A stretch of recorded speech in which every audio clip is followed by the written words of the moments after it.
السلام عليكم. كنشكركم كاملين على لا رياكتيفيتي ديالتكم وعلى لي كيسيون اللي توصلت بهم.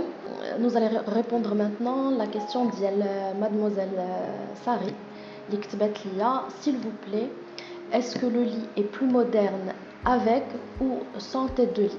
Donc par rapport à ta question, il est difficile de dire que si l'on met une tête de lit ou pas, ça va donner un aspect moderne ou classique. Ouais, tout dépend du modèle de la tête de lit. On peut avoir la tête de lit, il y a des lignes épurées, les ratatena un effet contemporain. On a aussi des têtes de lit qui sont plutôt classiques, on a un aspect un peu plus vieillot.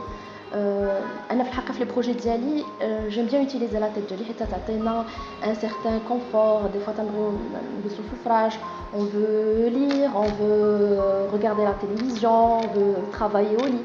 Donc هذيك la tête de lit تعطينا un certain confort, surtout si elle est par exemple tapissée ou en bois massif, c'est chaleureux.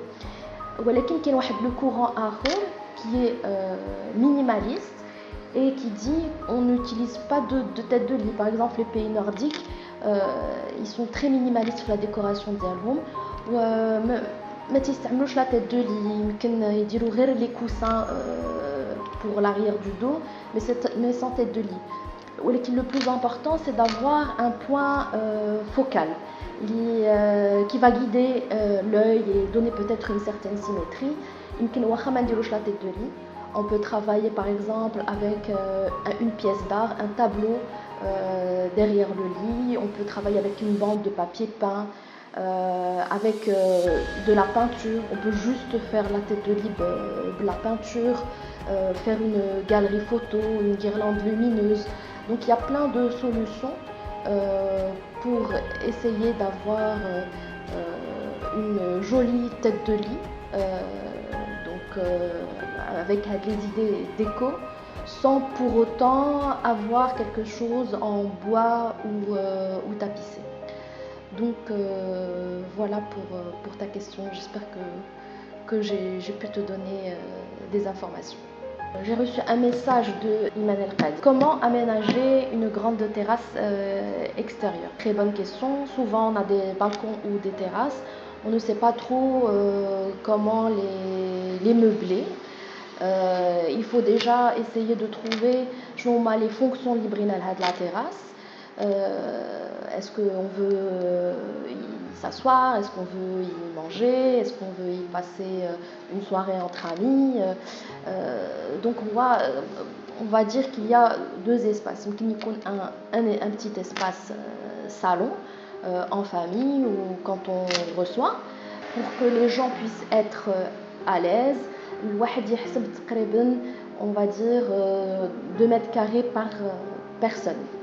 Par exemple, si cet espace salon, la terrasse, il va accueillir 5 personnes, il faut partir sur un coin qui fait à peu près 10 mètres carrés pour pouvoir être à l'aise. Et puis avec l'espace, bien sûr on peut l'utiliser la journée, mais on peut l'utiliser le soir, l'agrémenter des bougies, des guirlandes, des lampions, pour avoir un espace chaleureux. Après il y a l'espace, le coin repas. On peut ouvrir le balcon, la terrasse diana pour manger. Et donc là, prévoir une table, des chaises, ça peut être une petite banquette. Le واحد ما ينساش que effectivement on a un pays qui est vraiment très ensoleillé, donc il faut prévoir une protection. La protection, effectivement, ça dépend du budget. On peut partir sur, par exemple, un parasol qu'on peut acquérir avec un très bon prix. Après, on peut partir sur une pergola, une toile tendue, etc. La partie المهمة اللي ما خصناش ننساو هي la végétation. Un balcon sans végétation, je pense que ça va être une terrasse qui est assez triste. La végétation, ça va apporter la petite touche de verdure. On peut la travailler de deux façons possibles. On peut végétaliser toute la périphérie de la terrasse pour créer un petit cocon. La végétation, elle va pouvoir faire une isolation visuelle, mais aussi une isolation phonique. Il a si on met une terrasse d'un immeuble ou la chihaja, pour essayer de minimiser les bruits des voitures, de la circulation, etc.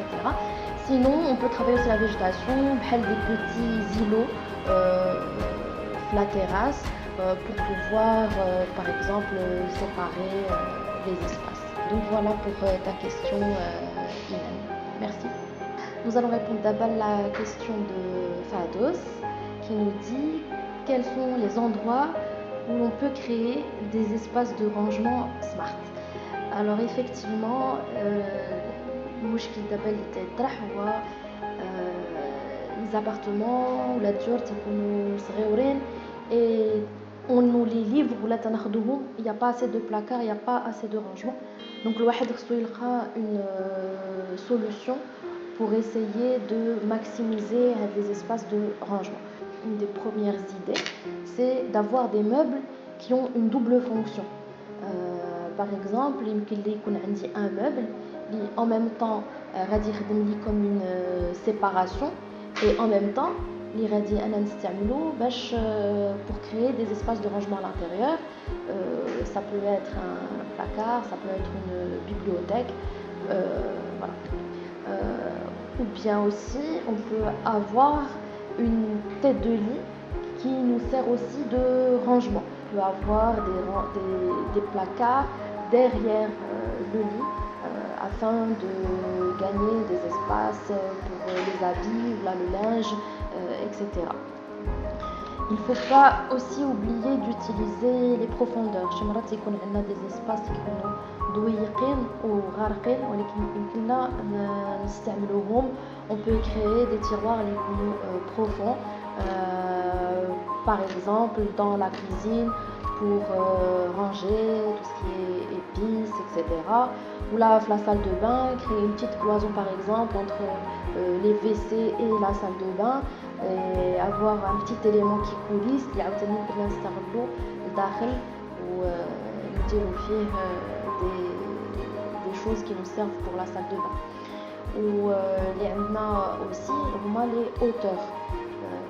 On peut aussi utiliser des étagères en hauteur, l'ibéban ou la bébane pour essayer de maximiser et de gagner des espaces de rangement. Voilà, Fados, j'espère que j'ai répondu à ta question et que je t'ai donné quelques idées. Merci.